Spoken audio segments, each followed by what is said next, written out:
Today is Monday, October 11th, 2004, and my name is Ruth Bronstein, and I am interviewing Bernice Lee.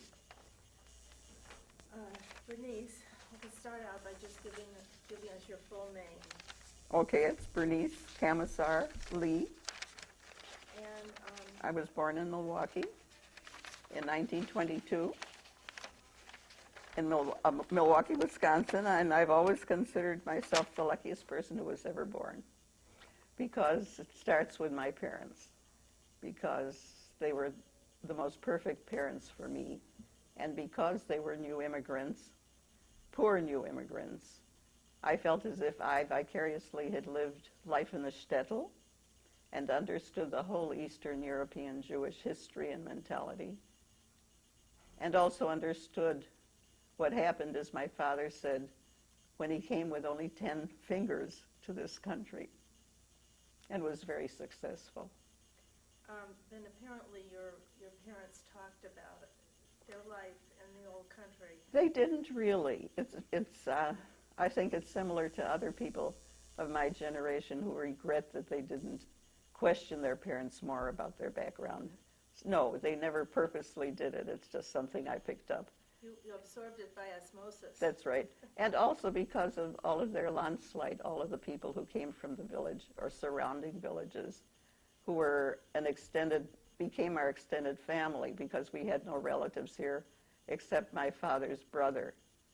But so we never knew grandparents except by stories, and never really missed them because we didn't know what it was like to have grandparents. But we had a very, very rich family life. In fact, my parents, when my parents were able to, they bought a large home on Grant Boulevard in Locust, 2871 to be exact. It was right across the street of Sherman Park. And Grant Boulevard only ran from Locust till about North Avenue. It was very short, and there were practically no Jewish families there. But because my oldest sister, who subsequently died, had been very ill, my mother wanted her to be in an area where there would be a lot of fresh air and a place where we could go ice skating and play tennis. And the holidays were celebrated in our basement. They purposely put a wood floor in our large recreation room in the basement. And for things like Seders, there would be at least 50 people there. My mother did all the cooking, and it was just sameach. It was very happy. Would you tell us what town or what country your parents Yes, are from? they came from Belarus, which used to be part of the Soviet Union. And my father left in 1911. My mother followed 2 years later. The reason my father left is interesting, because he wanted to marry his childhood sweetheart, who was my mother, Rachel Kamesar, and Rachel Katzman, as her maiden name was. But he couldn't marry her because, according to the customs there, his older sister had not yet married and would have been just a family tragedy if he had married before his sister did. And he felt that by coming to the States, he would be able to earn a living and support his wife. Whereas my mother had always planned to go to then Palestine to be a chalutza, and all of her friends went. But they postponed it. She came to the States and they were married here, and she postponed it. And later on, in 1932, I went with her to visit Palestine. And at that time, we were supposed to go on to visit her family in Russia. But I wasn't feeling well, and the doctor was afraid for her to take me. So I stayed in Palestine and Tel Aviv, and she went on to visit her family. And at that time, we went, the first place she went to visit later on, she went to visit all of her friends from Kalenkovich. We went to visit Golda Meir, who had a hachshara, training camp for women. My mother was also a big women's lib along with Golda Meir. And I was 10 years old at the time. And Golda wanted me to stay overnight. She asked if I would like to stay overnight, but I was a little bit embarrassed and afraid. Now I'm sorry I didn't. But I grew up with Golda Meir, who's part of the family practically, because they were part of the same Politzion or labor Zionist movement in Milwaukee. But was Golda in Milwaukee, still living in Milwaukee when you were a youngster? Yes, well, I was born in 1922. I think she left in about 1928, but she was always part of the family legend. In fact, I remember being told that she was Queen Esther at one of the Politzion Purim festivals. But she was always part of the family. And when my daughter Riva was teaching in Israel, my father came. There was an Ampal, I'll explain Ampal later, a convention, and Golda was the head speaker. And of course, this must have been in the 80s, I think. No, the 70s or 80s. And when she spotted my father, she went up to him and embraced him and said, Shimon. She hadn't seen him for so many years. And then my father introduced her to my daughter Riva, his granddaughter. And Golda had always said, send us your children, send us your children. And Riva at the time was teaching in Israel. And of course, she was just delighted to meet my father's granddaughter. So she goes back a long way in our family. Well, I wanted to pick up on something that you mentioned that when you were about 10 years old, you were in Palestine. Yes. What was it like then? It was very, very settled. It wasn't a desert. Tel Aviv was a swinging city. Haifa was a beautiful city. It was really, pretty much, it was the basis of what it is today. I thought it would be all desert. It wasn't. It was a very lively country. Of course, there were scary things about Arabs. I remember when I was young, as I said, our house was considered the Kamesar Hotel, and anybody who was anybody in the labor Zionist movement stayed at our house. And I remember that there used to be hush-hush meetings where they discussed raising money in order to buy arms to protect themselves from the Arabs. This was in the 20s and 30s, and later on buying arms for the Haganah, the Ben Gurion self-defense organization. Another person with whom I grew up was Chaim Weizmann, talking about legends. My father said that when he was a young boy, my father was born in 1888, so this would have been in the early 1900s, that Chaim Weizmann came to Kalenkovich, and they had a very hush-hush, secretive meeting in my father's house. But they wouldn't let my father go into the meeting because they said he was too young, so he had to peek in through the window to see Chaim Weizmann. But they would have all been arrested, of course, if they knew that Chaim Weizmann was there. So my family, telling you that my life was so interesting constantly because people like that were part of our legend, part of our growing up. It was. Was there ever a time when the family thought of making Aliyah? No, that was already late in my parents' career. Mm-hmm. But at one point I had wanted to study. I never thought of making Aliyah, even though I was part of Habonim, which was the labor Zionist youth movement at the time, which was a wonderful education for me. I started at 14, really through high school. A lot of seminars, a lot of important people would speak to us. I don't know if you know the name Andrew B. Miller, who was one of the leading lawyers for the labor movement in Milwaukee, and eventually he ended up in Washington, D.C. as the legal counsel for the National AFL-CIO. He was marvelously inspiring. So kids would come to our house. We had a big house, and 5 or 6 kids from out of town would stay there, and then we'd have meetings with these very interesting people. And Youth organizers would come both from Palestine and from New York, and there was just a lot of excitement. I learned a lot. But I, as a kid, always wanted to study in Israel at the university. But I never thought in terms of Aliyah, although a lot of my friends in Habonim did eventually settle there and start their own kibbutzim. But then the war interfered, so I didn't go. But later on, when my children were 10 and 12, I took them. And they got their high school education there at the Gymnasia Herzliya, which was the first Hebrew high school in the world that taught all of the courses in Hebrew. In the past, in Lithuania and Latvia, there were Hebrew high schools, but never any that taught the sciences and math. They were usually taught at the beginning, before the state was declared. The high school courses in math and science were taught in German. In fact, at the Gymnasia Herzliya, where I taught, also where my children were students, the library was still full of German books in math and science. And a friend of mine who grew up in Poland said that he went to Germany to study in Germany at the university. So apparently, if you were associated with this school that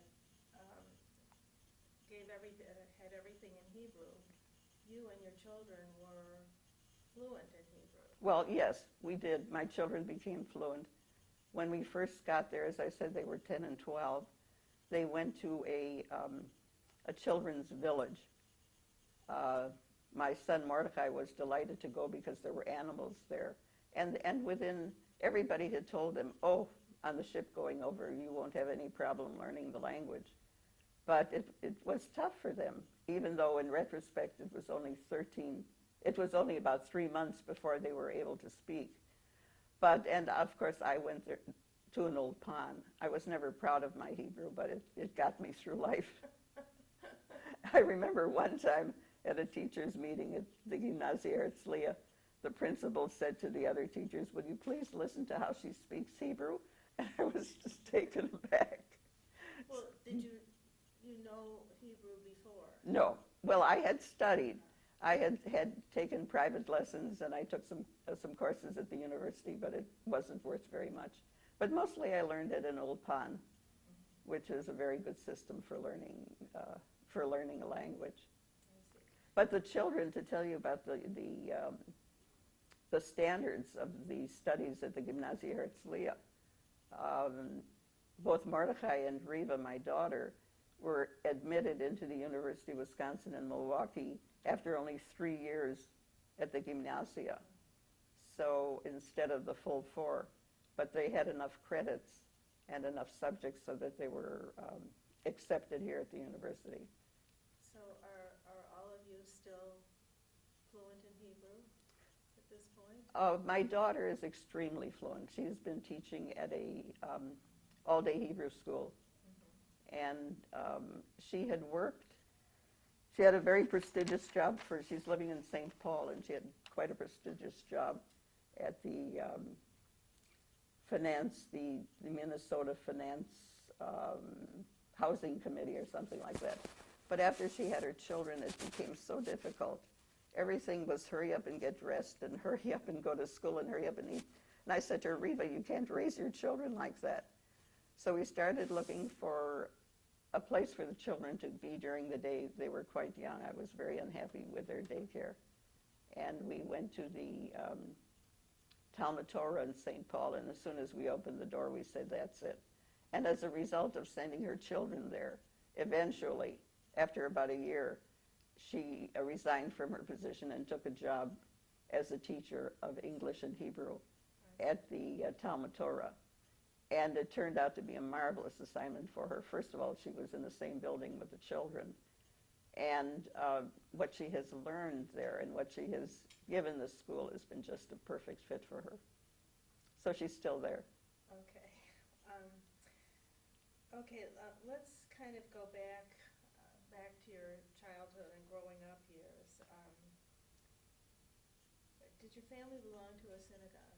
Wait, before we get there, I want to tell you that we grew up. The first house I remember living in was on 14th and Lloyd.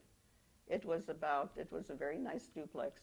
That was the Jewish neighborhood. The Jewish neighborhood was more on 11th, 12th, and Vine. That's where all the synagogues were. That's where some friends lived. Oh, it was a delicious neighborhood.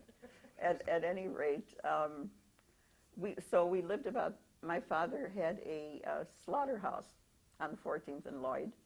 The French call it an abattoir, which doesn't sound quite as primitive.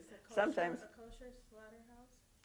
No, it wasn't. Oh. No. Occasionally he would slaughter one cow for the local Jewish butchers.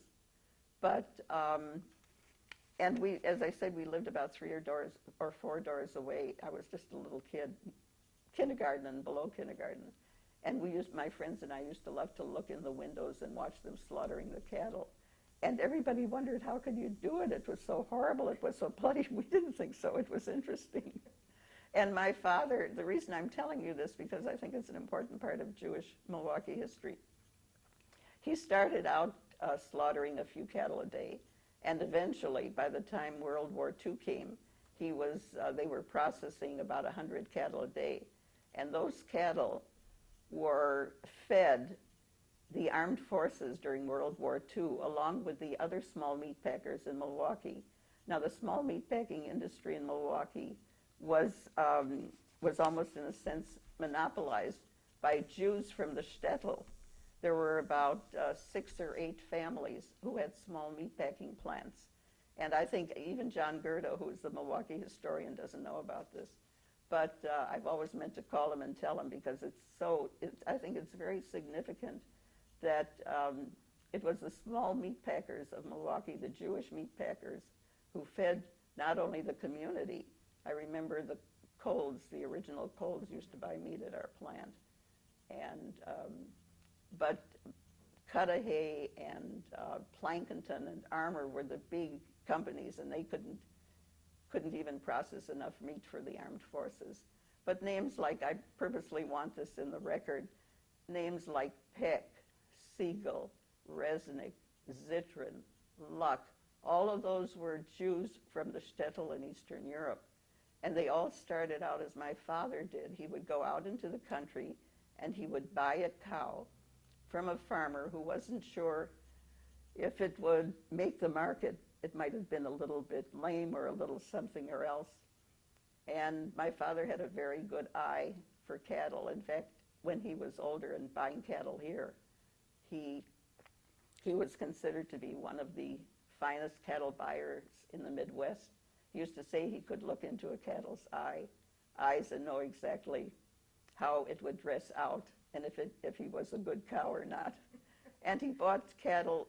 The reason I was stimulated by some of this is that John Gerda, about 2 weeks ago, had an article in the Milwaukee Journal.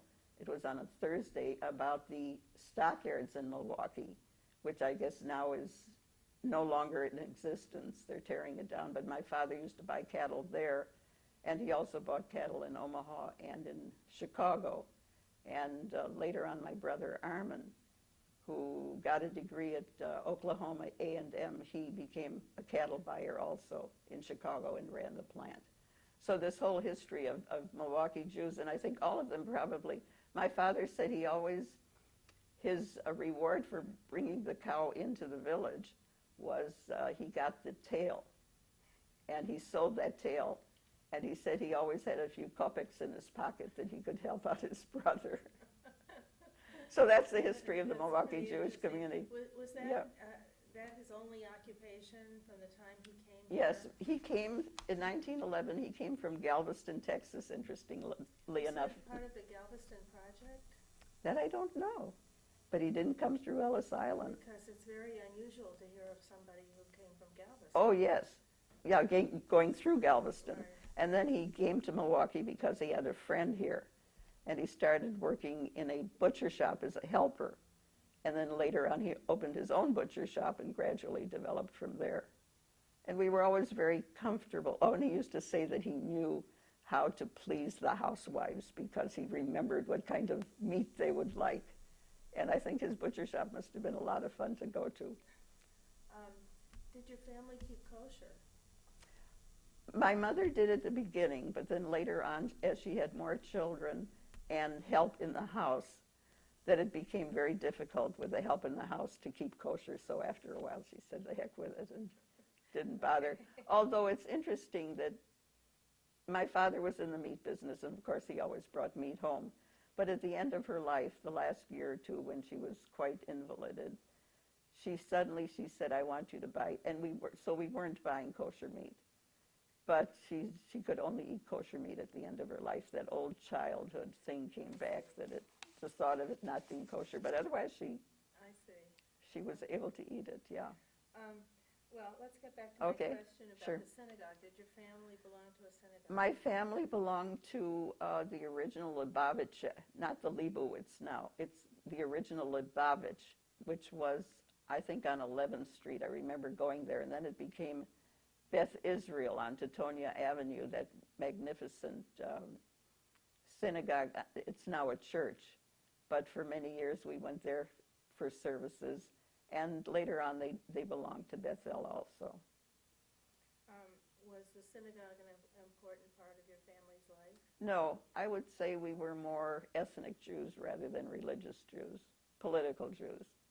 Okay. But I remember we did go to services on holidays, and of course, as I was an adolescent, that's where all the boys were.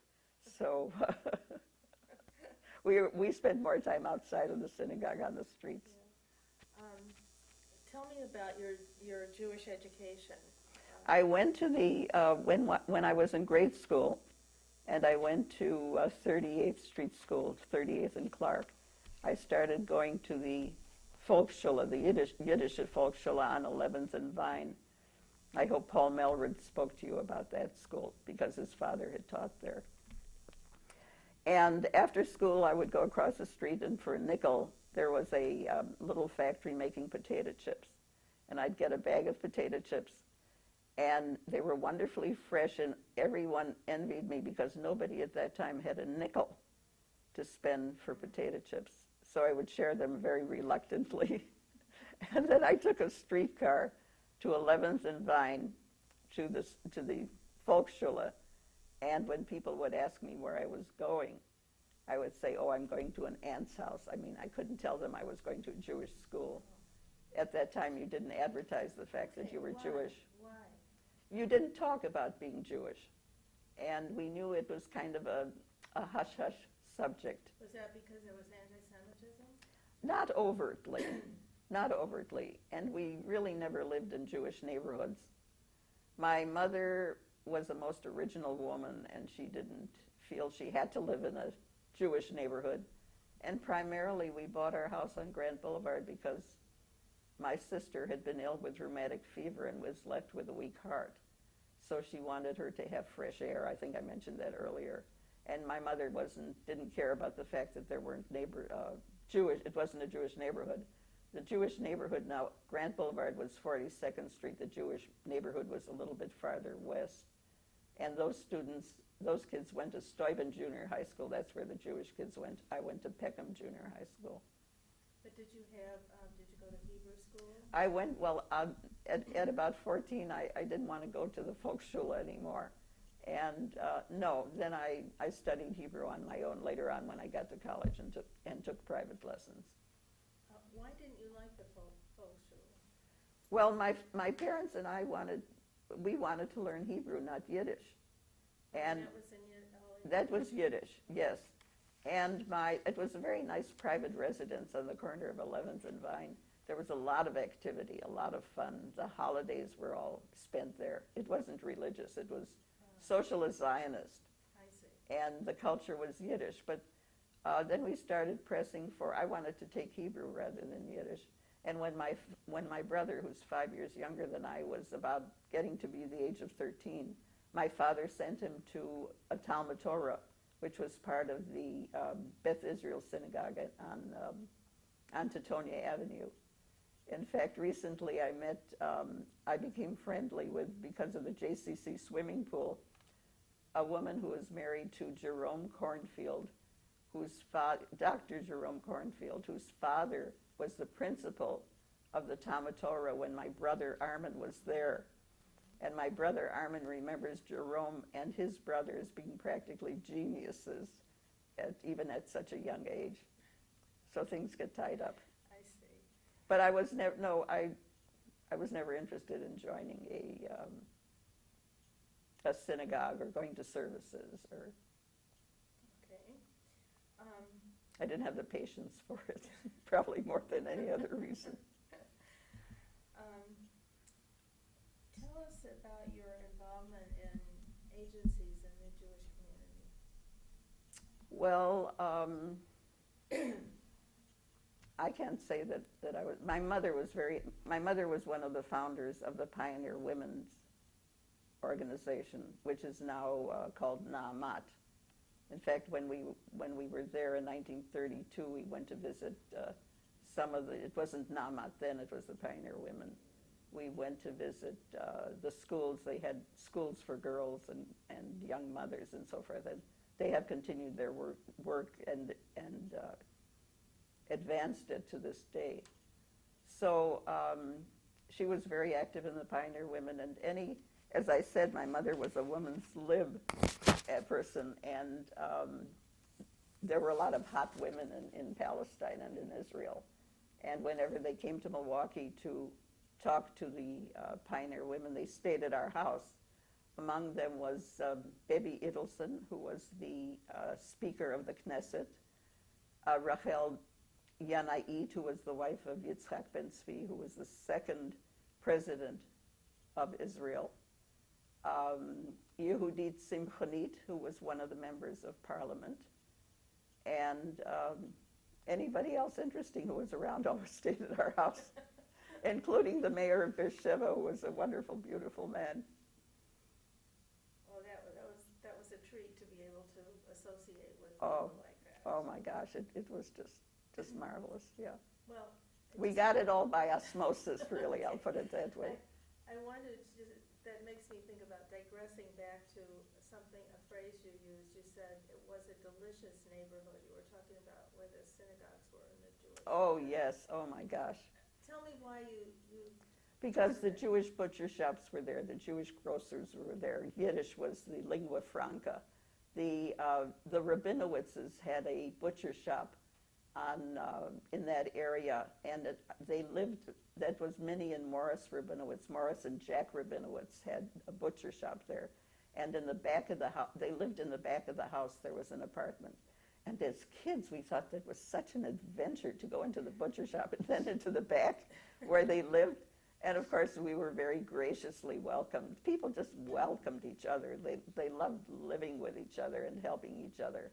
I know that outside of the fun and the holidays, any tragedy was shared by that whole small nucleus of people. When my mother's first child was deformed as a result of the birth process, and he lived for 2.5 years, and they were just, everybody came through. And as my parents became older and more prosperous, they all, without talking about it, I know they sent one, Ben Free, they helped him get his law degree. He was selling aluminum pots door to door, and to the day my mother died, we must have used those aluminum pots for 40 or 50 years. They helped the Levine family. I remember that they sent coal over. I mean, people didn't have enough money for coal to warm their houses, but they never talked about it. And I remember when the Beckers got married, they didn't have a way of earning a living, and my parents helped them open a grocery store, and that went on and on and on. I never talked about this. I just, you just smelled it in the air. But it was a marvelous community. They were very close. It sounds like, it just reminds me of the phrase "gone with the wind," that it was a little community. We don't have anything like that anymore. That's right. And it was an ethnic Jewish community, and rich. And I remember when we bought our house on Grant Boulevard, the first thing my father did it was a modern house, but in improving the house was to build a bookcase. Mm-hmm. That was it. And he used to bring his friends during the holidays, during Hanukkah. He would bring his male friends over, and we would light the candles, and then they would give us coins. And as little kids, we would just Hanukkah geld, jump up and down. To this day, I refuse to give a gift for Hanukkah, and all of my children give coins for Hanukkah and not gifts. But I never knew. I jumped up and down for the coins because I was a little kid, and that's what the other kids did. But I never knew what to do with the money. We didn't have any need for money. There was no such thing as an allowance. We had everything we needed, and that was it. We didn't have any place to spend money. Well, it sounds very nice. Yes, it was. I told you I consider myself enormously fortunate. And it was fun. It was Yeah. a smiling house. Yeah. It was a smiling house.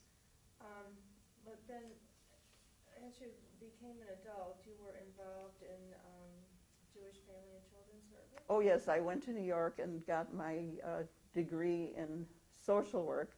That's another piece of American history. It was around during the war. I was there from about, I finished at the university in Madison. I took my last 2 years there, and then was accepted into the New York School of Social Work, which became part of Columbia University. My master's degree is from Columbia, actually.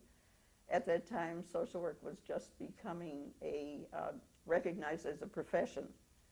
And Hamilton and Lowry were my professors there, and they were the pioneers in the field of social work in the United States. And it was such a unique place. The school was in its own building on 23rd Street in New York, which was a wonderful adventure living in New York. And we were told, don't take notes, just listen. And there were no grades. It was a wonderful way to go to school. Wonderful. But I think that was changed as it was incorporated more and more, and then physically they moved to the Columbia campus. But at that time, there were only 3 schools in the United States that gave degrees in social work. One was New York, Columbia, Philadelphia, and Chicago. And after a while, then undergraduate degrees were given. About 10 years later, the universities picked up in the undergraduate degrees. So then after you received your degree from Yes, I moved back to Milwaukee. and you... Yes, my mother and father were scared that I said I'm going to stay in New York. But then I loved New York. But then when the reality hit me that after the fun of going to school, that I would have my own room or apartment and go into a gloomy apartment at the end of the day, I hadn't developed any friends from New York. And I came back to Milwaukee.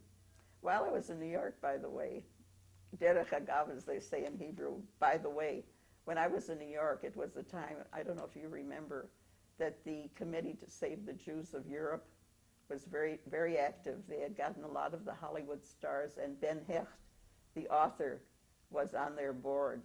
They were part of the revisionist group. Ari Jabotinsky, the son of the famous leader Jabotinsky, was active in that group. And I kind of felt like a spy. They became my friends. And I used to go to their events. So that was also part of the fun. But then I came back to Milwaukee and took a job with the local Jewish social service agency. And I worked there until I got married. And then you also taught English as a second language? Yes, in Israel. Oh, That's when I went, yes. After I'd been married several years, I was divorced and began to work at our family plant. It was called Prime Packing Company at the time. First it was called Kamesar, wholesale meats. Then gradually, as my father's business expanded, it became Prime Packing Company, and I worked there as an office manager and bookkeeper and so forth and so on. Then I had an opportunity to go to Israel. I wanted my children to be able to read the Bible in Hebrew. And I thought we were going to go for a year, and it was a propitious time because my parents were healthy and young enough and could take care of my personal affairs. And we went off to Israel and ended up, then at the end of the first year, my parents came to visit me, and I discussed with them about coming back to Milwaukee. And my mother said, if you come back now, the children will lose their Hebrew. Why don't you stay another year? Well, by the end of the second year, I knew I wanted my children to get their high school education in Israel. So Riva and Mordechai went to the Gymnasie Herzliya. Then Riva left 1 year to go to school, to start university here at UWM. And my parents were getting older, and I wanted somebody to be there. So she lived with my parents. And then Riva went on to Madison, and Mordechai came back, and he stayed with my parents for a year. And I stayed on in Israel, and then a year later I came back so I could take care of my parents. What is Mordecai doing now? Mordechai is very happily part of the faculty at UWM outreach program, and he is teaching. He's a professor of government. He's marvelously talented and bright. I mean, if something comes up in politics, he'll tell you, in 1934 in Oklahoma, you know. And basically, I think the reason he likes it is because they aren't set courses. He really customizes courses for people, for example, businesses who want to train their executives or want to expand their knowledge in certain fields. And Mordechai will custom make a course for them. They could be 10 days long or 10 months long. But I think he's very happy there. He's now an associate professor. Okay. Is there, how do you see the present and the future of the Milwaukee Jewish community? Oh, I'm startled with the depth of it. Now, when I was growing up, we would never dream. We had no connection with the Jewish Center whatsoever. And it wasn't part of Jewish life. It was really a men's club for athletic activity. After the war, my father and the other labor Zionists decided that they wanted to have their own center, their own community center, in a way an extension of the original Volksschule. And some people were opposed. I remember Morris Weingrad was opposed to it because he felt that's enough of individual groups. We should be all unified. Now there is the Jewish Federation. We should work with them. But my father and his friends, the Fries and the Heinis and the Gendelmans, who were part of the Farband, which was a fraternal Jewish organization, decided that they would build their own community center because the West Side was really the center of the Jewish community at the time. And the Romanische Jews were building a synagogue on 55th and Burleigh, and they ran out of funds, and the building was half completed. So the labor Zionists and the Farband got together, and they bought that and then completed the building. But what was important, it was considered an educational and cultural center, and the Hebrew school was there. The East Side Hebrew School moved there. The Pioneer Women had their activities there. The Farband and the Men's Labor Zionists had their activities there. And all the people from community, eventually it became, as the neighborhood changed, it became more of a senior center, much beloved by the West Side Jews. Is this the Beth Am Center? The Beth Am Center. Okay. But I remember also the meetings at our house when they were figuring out how they could raise money, and with so much opposition, they were determined to do it. And my parents at that time promised that they would contribute $30,000 to the building of the Beth Am Center. If you can imagine, right after the war, $30,000 was a tremendous amount of money. But they felt that they had to set a model for everybody else. And sure enough, eventually everybody came around. And the Hebrew school went. There was a daycare center for years. For 35 years, it really was a marvelous place. And one of the reasons I never belonged or joined a synagogue, not that I ever felt an urge to, but we always had high holiday services at the Beth Am. Those were joyous occasions. All of the people who weren't necessarily connected didn't like the strictures of a religious synagogue or organization with the hierarchies and so forth and so on. This was really a democratic place. And they did what they did in the shtetl. They had their own services in the shtetl, and they had their own services here. And I remember when they used to interview the cantorial students or the rabbinical students, Orthodox students from Chicago would come in to be checked out, and then they would hire one of them. But everybody came to those services. I should say now that my father's name was Shimon, and his father's name was Avromelius. So Dad was known as Shimon Avromelius. His father was considered the scholar of the area, and at a time when the community in Kalenkovich wanted to hire a rabbi, they checked with my grandfather first, and my grandfather said, no, he doesn't know enough. And people wanted my grandfather to be the village rabbi. And in my father's wonderful English, he said, but his father said, no, he wouldn't be a rabbi because you dasn't earn a living by being a rabbi for a community.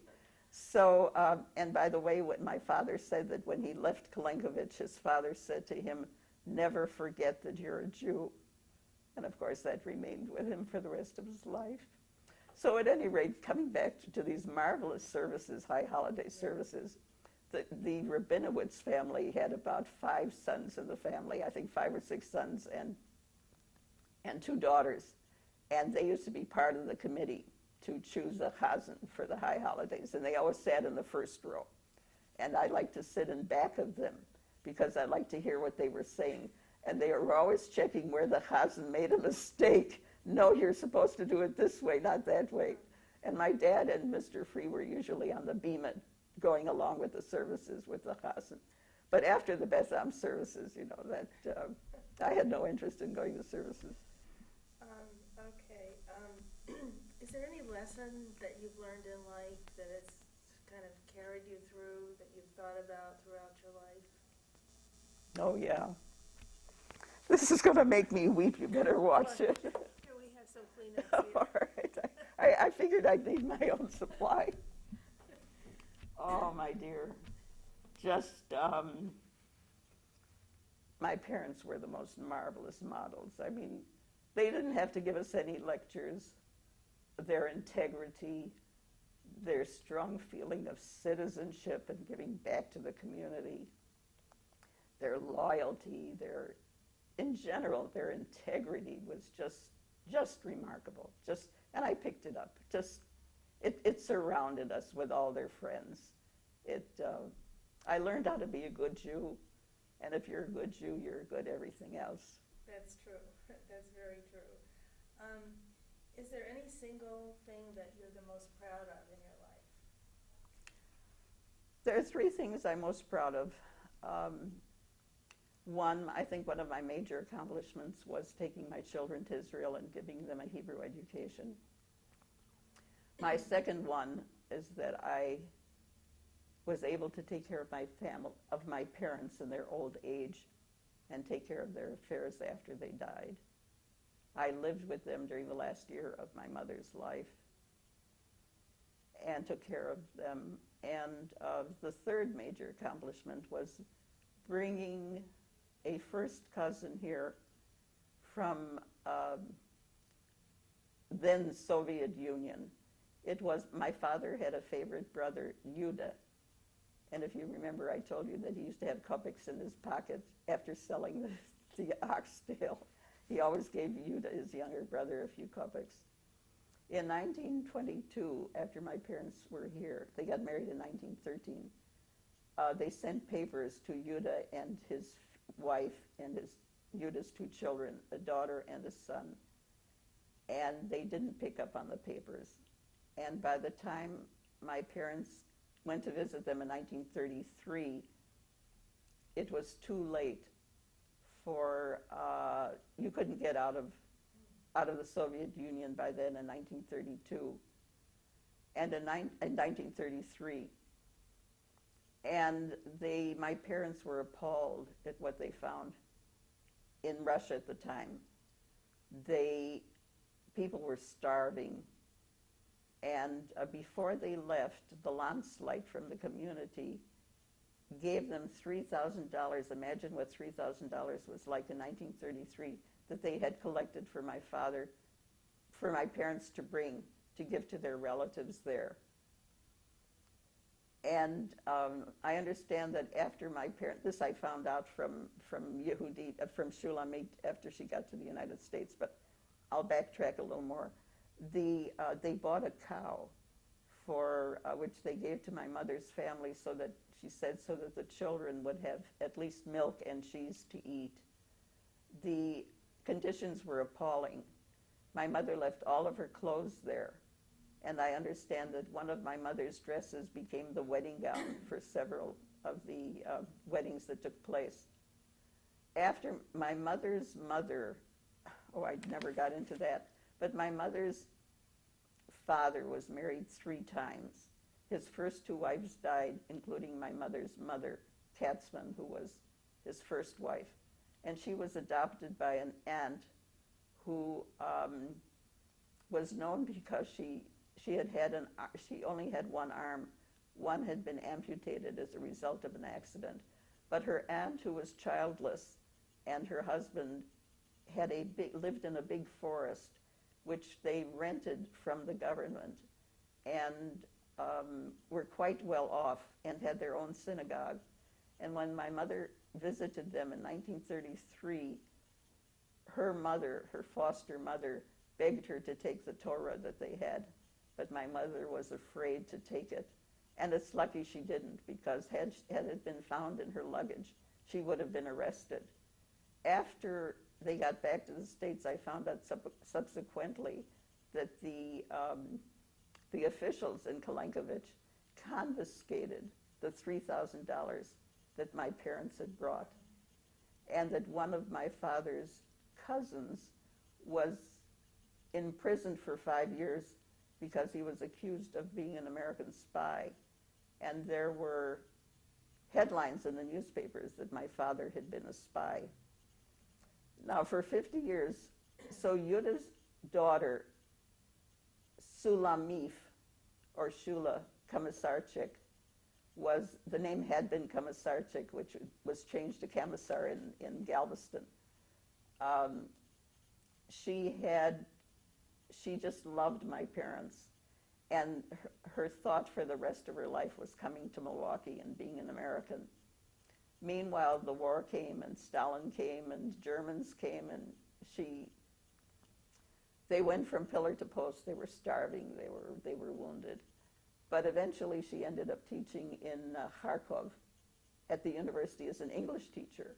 But she never became a professor. She had taught there for 40 years, but never became a professor because she was Jewish. She was still a teacher. But after her husband died from war wounds, and after she retired, she decided to be a refusenik. And during that 50-year period, from the 30s until the 80s, we never heard a word from them, because anybody who wrote to the United States was suspect.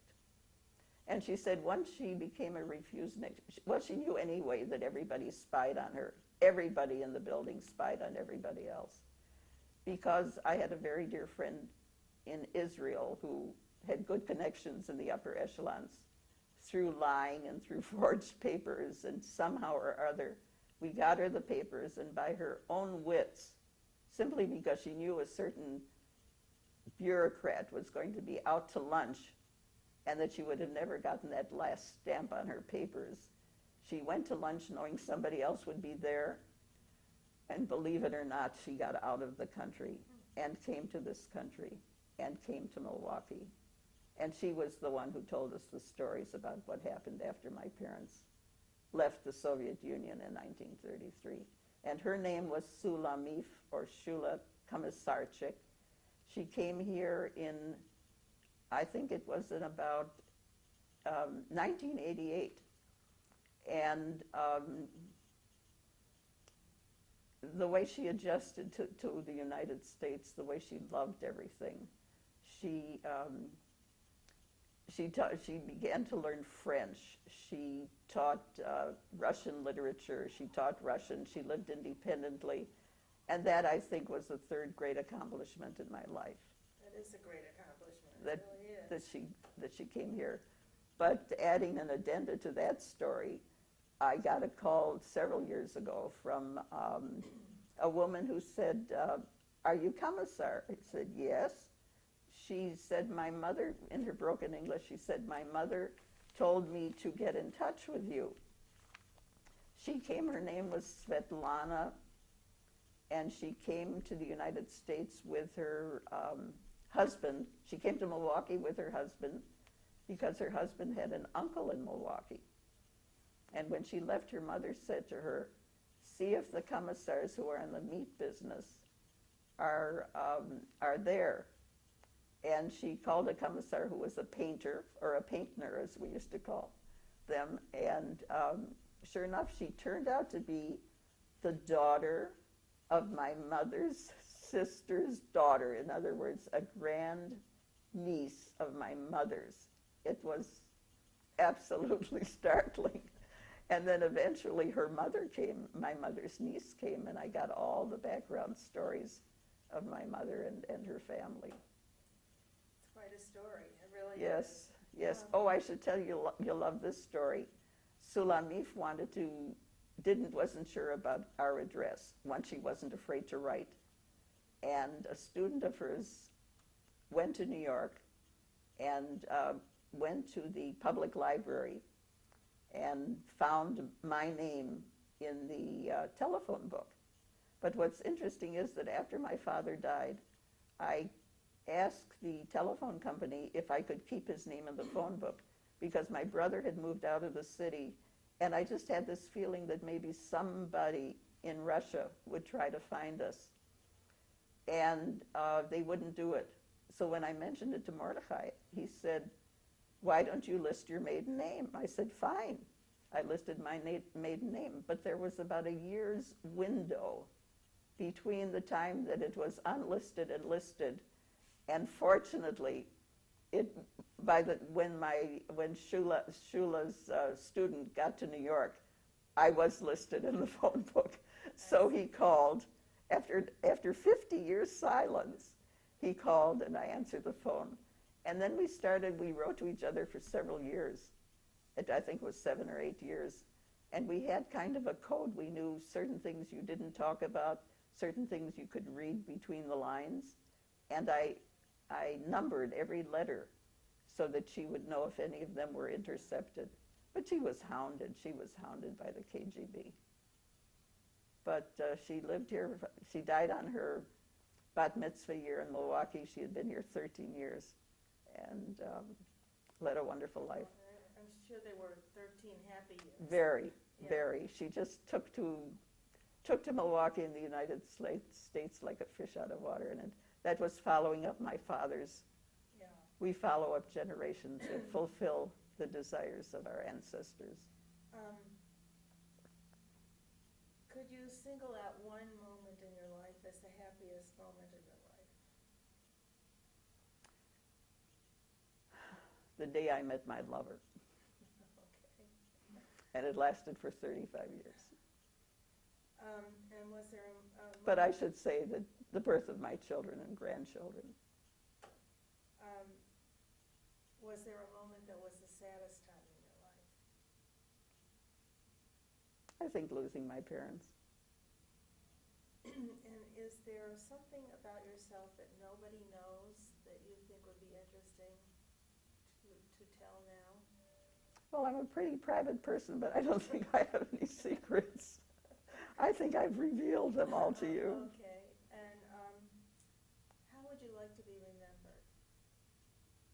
As a good mother, a good daughter, a woman of intelligence and goodwill. Okay. Is there anything else that you haven't talked about that you would like to still add? No, just that I'm enormously, enormously grateful for everything that I was blessed with. My life has been rich and interesting and blessed. And mostly I'm grateful that I have a brain that's still very active and gets a kick out of learning things and reading things. And just that I'm alive and pretty well. Yeah, what are some of the things that you're involved in now? My big thing is swimming. I figure they're the three things. As long as I can swim, as long as I can drive, and as long as I can read, then I'm in good shape. I think that's very true. Yeah, those are my three major accomplishments. Okay. If the Lord is willing, I'll hang on to them for a few years. Well, I thank you very much. I think this concludes our interview, and it's been a pleasure talking with you. Thank you. It was mutual. Okay.